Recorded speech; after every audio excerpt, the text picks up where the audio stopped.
নমস্কার বন্ধুরা, আপনারা দেখছেন একজন পাকিস্তানি জার্নালিস্ট ডক্টর কামার চিমা একজন ইন্ডিয়ানের কাছে এইটা জানতে চাইছে যে ইন্ডিয়া কী করে এত তাড়াতাড়ি আমেরিকা সহ আরও বিভিন্ন দেশের সঙ্গে বিজনেস রিলেশন এত তাড়াতাড়ি কী করে তৈরি করলো।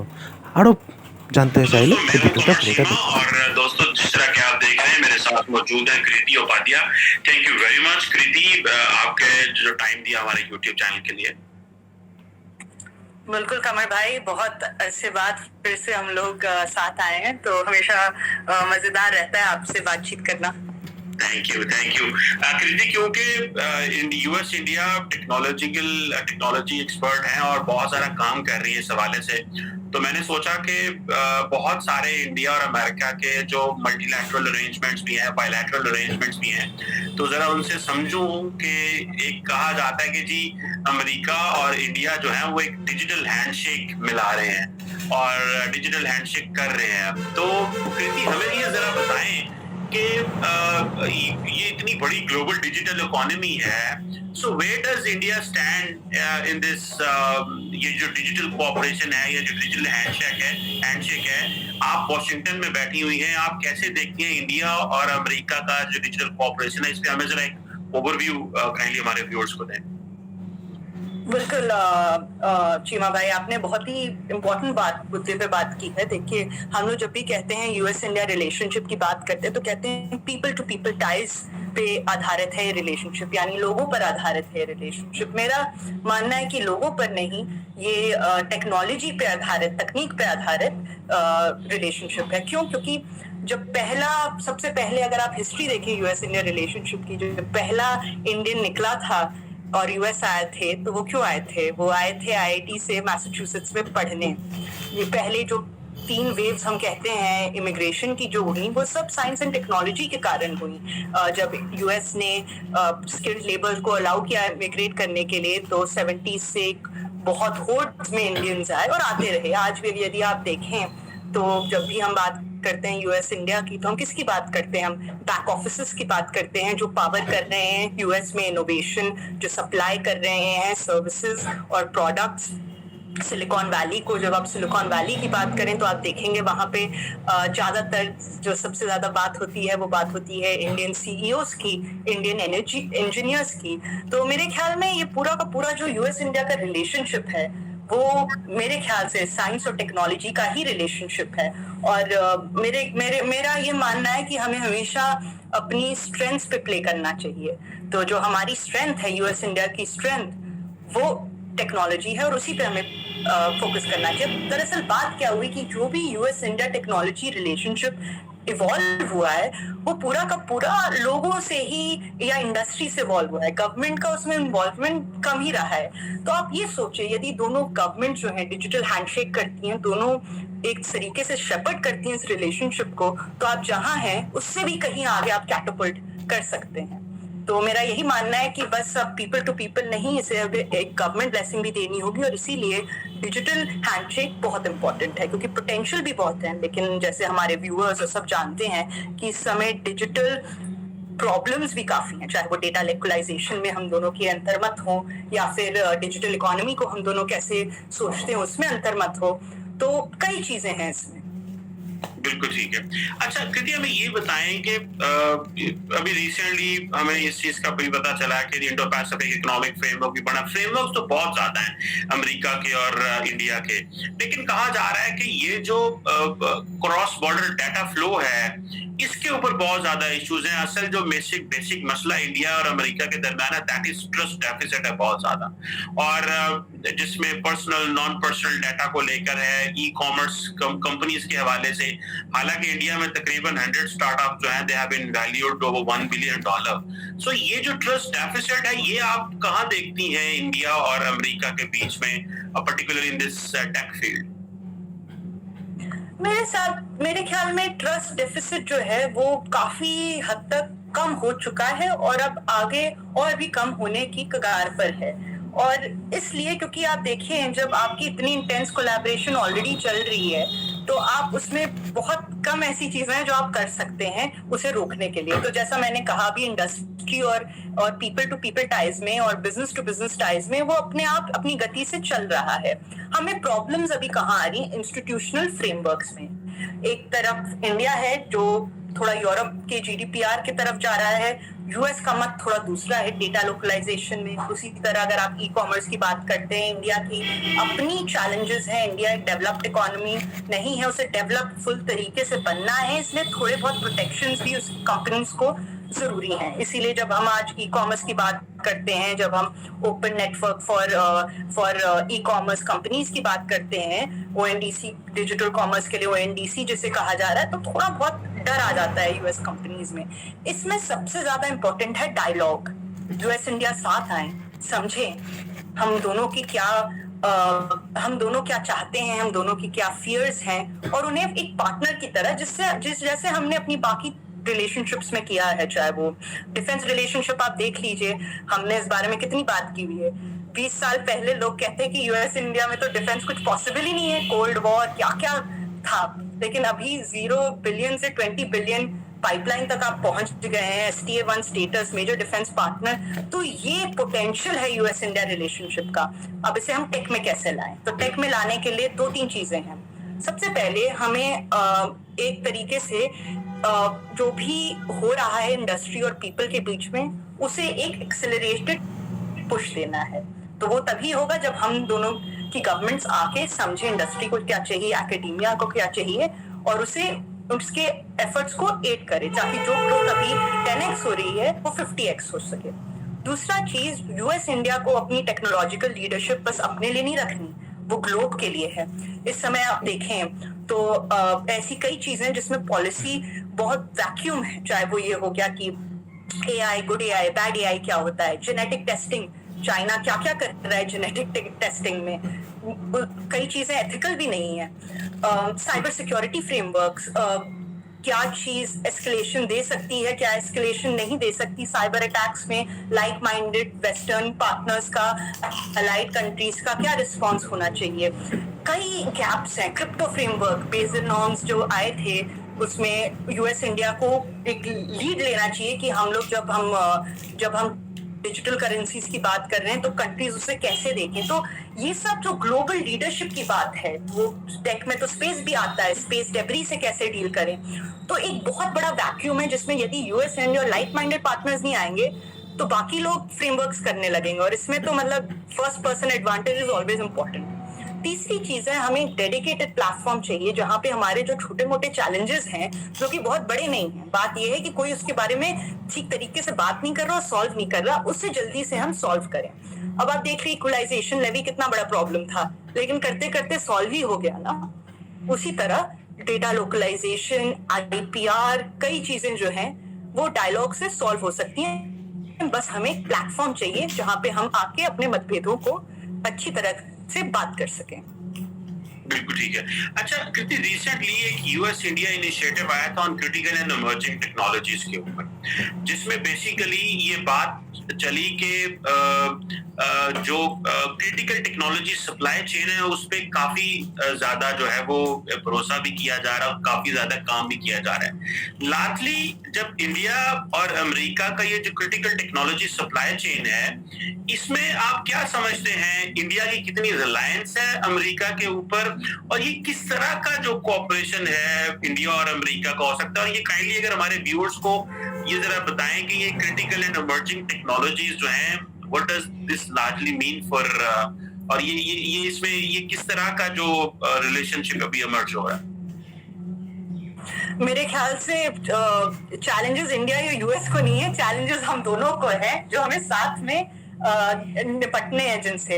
तो आप देख लें क्रिटिकल और इमर्जिंग टेक्नोलॉजीज क्या हैं। ये सब वैसी टेक्नोलॉजीज हैं जिसके बारे में हम अभी और समझ रहे हैं, डेवलप कर रहे हैं। तो जैसे lithium ion batteries, hydrogen fuel cells, EV से रिलेटेड बैटरीज, या फिर आपके semiconductors, 50 mm 100 nm nano transmitters, ऐसी चीजें आती हैं। और बस ये नहीं, इन टेक्नोलॉजीज में जो पदार्थ जाते हैं वो भी, तो जैसे कि मोबाइल फोन्स में कोबाल्ट बहुत यूज होता है, तो कोबाल्ट एक रिसोर्स की तरह अब एक क्रिटिकल और इमर्जिंग टेक का सप्लाई चेन में एक पदार्थ बनेगा। या फिर आप देख लें जैसे कि निकल अंडर सी के जो मिनरल्स होते हैं जिनका काफी यूज होता है ईवी मैन्युफैक्चरिंग में, वैसी कई तरह के पदार्थ जिन्हें हम रेयर अर्थ्स भी कहते हैं। तो कई क्रिटिकल टेक्नोलॉजीज में रेयर अर्थ्स का यूज होता है।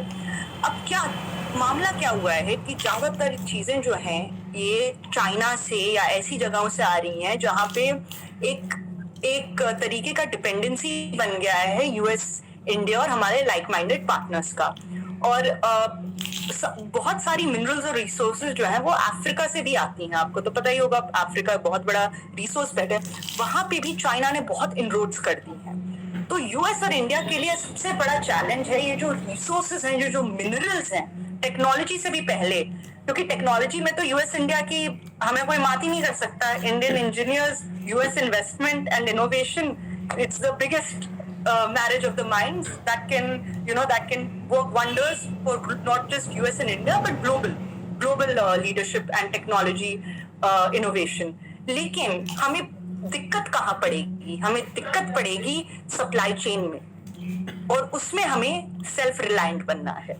तो सबसे पहला मेरे हिसाब से होगा कि यूएस और इंडिया साथ बैठे, मैप करें क्या क्या टेक्नोलॉजीज हैं, क्या क्या क्रिटिकल मिनरल्स, रेयर अर्थ्स लगते हैं, उनकी सप्लाई चेन्स कहाँ से आती हैं, कहाँ चाइना डोमिनेट करता है, और कहाँ हम लोग दूसरे ऑल्टरनेटिव्स ढूंढ सकते हैं। अच्छा, बिल्कुल ठीक है। अच्छा कृति, ये बताइएगा कि जो चिप मैन्युफैक्चरिंग है, where does India stand in that, और ये कितनी इंपॉर्टेंट है? रिसेंटली मैंने देखा था कि शायद जो इंडियन सरकार है वो तकरीबन कुछ $10 अरब जो है वो इसमें पंप कर रही है इस इंडस्ट्री को बूस्ट करने के लिए। तो आप क्या समझती हैं कि जो रिसेंटली एक बात भी चली कि जी लेट्स से जो बड़ी टेक्नोलॉजिकल कंपनीज है वो इंडिया शिफ्ट हो रही हैं, और कोविड में हमें पता चला कि लेट्स से जी आईफोन अगर इंडिया में बन रहा है तो ऑब्वियसली फिर उसके लिए एक सप्लाई चेन भी चाहिए। तो आप क्या समझिए चिप मैन्युफैक्चरिंग में वेयर डज इंडिया स्टैंड, और इसकी कितनी को वैल्यू, और ये जो इंडिया चाइना डिजिटल हैंडशेक है, इसमें इस चिप मैन्युफैक्चरिंग की क्या इसकी अहमियत है? इंडिया यूएस हैंडशेक, चीमा भाई, इंडिया चाइना नहीं। सॉरी। तो देखिए, चिप मैन्युफैक्चरिंग तो बहुत ही इंपॉर्टेंट है। आपको खुद ही पता होगा इस समय सारा जो मतलब घमासान चल रहा है, सब सेमीकंडक्टर्स, चिप्स इन्हीं को लेके चल रहा है। इतनी बड़ी शॉर्टेज हो गई है। वैसे ये शॉर्टेज 2023 के बाद थोड़ी ठीक हो जाएगी। ज्यादातर अभी हम कोविड के सप्लाई शॉक से डील कर रहे हैं। लेकिन अब इंडिया में यहाँ क्या रोल है? इंडिया का बहुत बड़ा रोल हो सकता है। यूएस इंडिया साथ में पूरे के पूरे चिप सेल्फ रिलायंट बन सकते हैं, लेकिन उसमें समय लगेगा और दूसरा आपको स्ट्रेटेजिक बनना पड़ेगा। तो इंडिया को इस समय मेरे ख्याल में मैन्युफैक्चरिंग पे उतना नहीं फोकस करना चाहिए, क्योंकि आपकी जो स्ट्रेंथ्स हैं उस पे आप फोकस करें। तो जो पूरा का पूरा जो चिप मैन्युफैक्चरिंग सप्लाई चेन होता है वो 3 भागों में बटा होता है। सबसे पहले आपको आता है चिप डिजाइन, दूसरा होता है चिप मैन्युफैक्चरिंग, और तीसरा होता है आपका जिसे टेस्टिंग, मार्किंग, पैकेजिंग ये सब कहते हैं। इंडिया ऑलरेडी चिप डिजाइन में ग्लोबल लीडर है, तो इसमें हम लोग ऑलरेडी लीडर हैं। तीसरी चीज जो है जिसे हम लोग सैट्स कहते हैं, उसके अंदर OSAT outsource semiconductor assembly and test आता है, ATMP आता है, असेंबली टेस्टिंग मार्किंग पैकेजिंग। इसमें भी इंडिया ने काफी इनरोड्स कर दी हैं, और जो हम लोग सप्लाई चेन में काफी वेल प्लेस्ड हैं दूसरे लोगों को रिप्लेस करने में, चाहे वो सिंगापुर, मलेशिया वगैरह हो गया, by virtue of our cheaper labour. तो ये दोनों एरिया हमें फोकस करनी चाहिए, क्योंकि ये दोनों कुल मिला के 50% है चिप मैन्युफैक्चरिंग सप्लाई चेन का। तो आप ये ना करें कि आप अपना सारा पैसा मैन्युफैक्चरिंग में डाल दें, ये सोचते कि बस मैन्युफैक्चरिंग ही एंड ऑल है। जो आपकी अभी स्ट्रेंथ है उसे प्ले करें और धीरे धीरे मैन्युफैक्चरिंग की ओर बढ़ें, बिकॉज मैन्युफैक्चरिंग बनने में आपको समय लगेगा। अभी जो फैब्स के लिए, फाउंड्रीज के लिए जो 10 बिलियन दिए हैं, उसमें प्रॉपर फैब जो बनता है एक मिड साइज, उसी की कीमत 10 बिलियन की होती है, राइट? तो आप क्या करेंगे, छोटे छोटे फैब्स करेंगे, उसमें आप हेल्प करेंगे, तो उसमें आपको बहुत ही लंबा टाइमलाइन हो जाएगा। चाइना का एग्जांपल देख लीजिए। चाइना ने 50 बिलियन से भी ज्यादा, ऑलमोस्ट 100 बिलियन खर्च किए हैं 2 डेकेड में यहाँ तक पहुंचने में कि इनके पास 16% चिप मैन्युफैक्चरिंग का शेयर आए।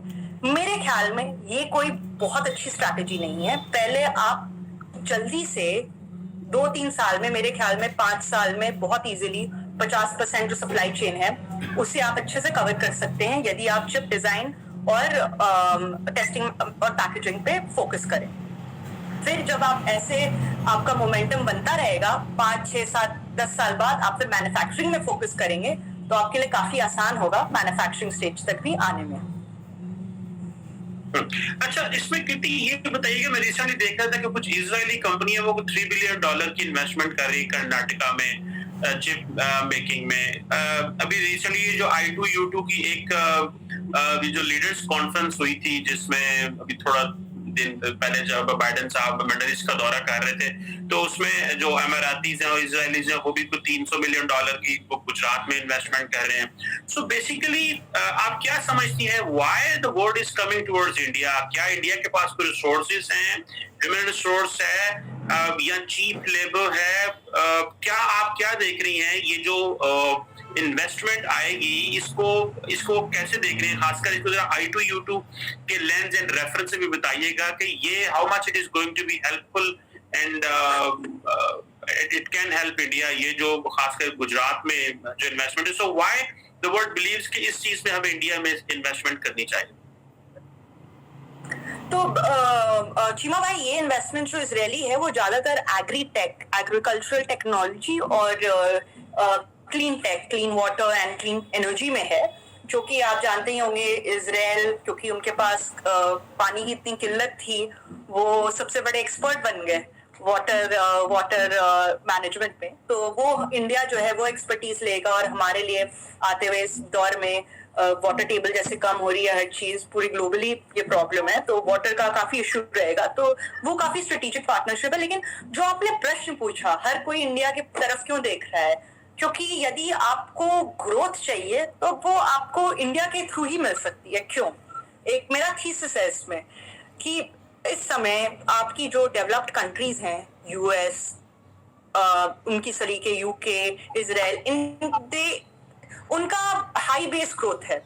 उनका जितना ग्रोथ होना था हो चुका है। उनके यहाँ अब जो है पॉपुलेशन की प्रॉब्लम हो रही है, रिसोर्स की प्रॉब्लम हो रही है। अभी आप देखिए यूएस में इंजीनियर्स की कितनी कमी है, स्टेम रिसर्चर्स की कमी है।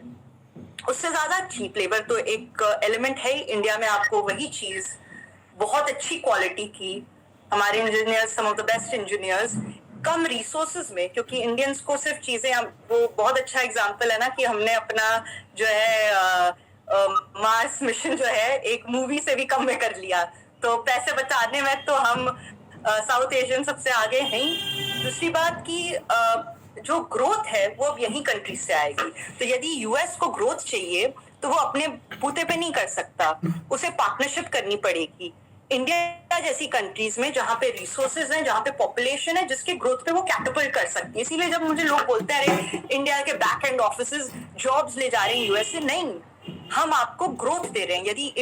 यदि यूएस कंपनीज का प्रॉफिट मार्जिन बढ़ रहा है, टेक्नोलॉजिकल इनोवेशंस बढ़ रही है इंडिया के फीट से, तो अल्टीमेटली वो यूएस ग्रोथ में रिफ्लेक्टेड होगा ना। तो यदि आपको 2% से 5% एज ए डेवलप्ड इकोनॉमी जाना है तो आप किसी और की कंट्री के ग्रोथ पे पिगीबैक करके ही करेंगे। तो it's a win win for both US and India. अच्छा, बिल्कुल ठीक है। आखिरी सवाल एक आपसे मैं कृति करना चाह रहा हूँ, that is about the youth. आप क्या समझती हैं कि जो साउथ एशियन यूथ है, इंडियन यूथ है, उनके लिए क्या अपॉर्चुनिटीज हैं अमेरिका में इन टर्म्स ऑफ दिस, ये जो बीइंग अ टेक एक्सपर्ट या इस कोऑपरेशन को आगे लेके जाने में या इस कोऑपरेशन में ज्यादा इस फील्ड में ज्यादा आने में पर्टिकुलरली आप क्या समझती हैं, क्या स्कोप है इसमें? आप क्योंकि वॉशिंगटन में बैठी हैं, you better understand the market there. नहीं, मेरे ख्याल से जो हमारे यंगस्टर्स हैं, यूथ हैं, they are champions, right? They are champions of our relationship. यदि आज मैं हूँ, मेरी पूरी परवरिश इंडिया में हुई, मैंने पढ़ाई आधी इंडिया से की, आधी यूएस से की, आज मैं वेल प्लेस्ड हूँ दोनों को समझने में, इंडिया के इंटरेस्ट के बारे में बात करने में, लेकिन यूएस को भी समझने में, और यहाँ रह के एक यूएस के भी इंटरेस्ट को पैरवी करने के लिए। ताकि देखिए, जब आप लोगों को साथ लाते हैं तो आपको कोई ऐसा व्यक्ति चाहिए जो दोनों को ही ना समझे, लेकिन एक लगाव भी है दोनों से, ताकि लोग उसे ट्रस्ट करें। और जैसे कि हम कहते हैं रिलेशनशिप चैंपियंस। यदि हमें इस रिलेशनशिप को आगे बढ़ाना है तो हम गवर्नमेंट पर निर्भर नहीं कर सकते पूरी तरह। गवर्नमेंट तो जितना कर रही है वो कर ही रही है, उससे ज्यादा हमें एक ऑर्गेनिक रिलेशनशिप बनानी है। और ये ऑलरेडी है। आप देखिए, यूएस इंडिया रिलेशनशिप तो पूरी की पूरी ऐसी इमर्ज हुई है। और यंगस्टर्स का बहुत बड़ा रोल है, जो पूरी रिसर्च आ रही है, टेक्नोलॉजिकल इनोवेशंस आ रही है, ये सब हमारे यूथ, हमारे यंगस्टर्स से ही आएगी। तो इन हमारे जो साउथ एशियन बच्चे हैं, जितना हो सके ग्लोबली जाएं। बस यूएस क्यों, यूके जाएं, ऑस्ट्रेलिया जाएं, न्यूजीलैंड जाएं, और जहां भी वो जाएं वो चैंपियंस बने, ना कि बस अपनी कंट्री के, बट उन दोनों कंट्री की रिलेशनशिप में। और ये देखें कि हमारी जो लाइक माइंडेड फ्रेंड्स हैं, कंट्रीज हैं, वो कैसे साथ आ सकते हैं, बस हम दोनों के गुड के लिए नहीं, या पर्सनल गुड के लिए, बल्कि सोशल गुड के लिए, ह्यूमन काइंड के गुड के लिए, एंड ग्लोबल गुड के लिए। बिल्कुल ठीक है। Thank you very much Kriti for helping us to understand this US India digital handshake. ये बड़ा इंपॉर्टेंट है आज के दौर में, और जितना ज्यादा इंडिया और अमेरिका दोनों इस पे काम कर रहे हैं, and obviously it will set many future trends. Thank you very much. Thank you so much, Chima bhai.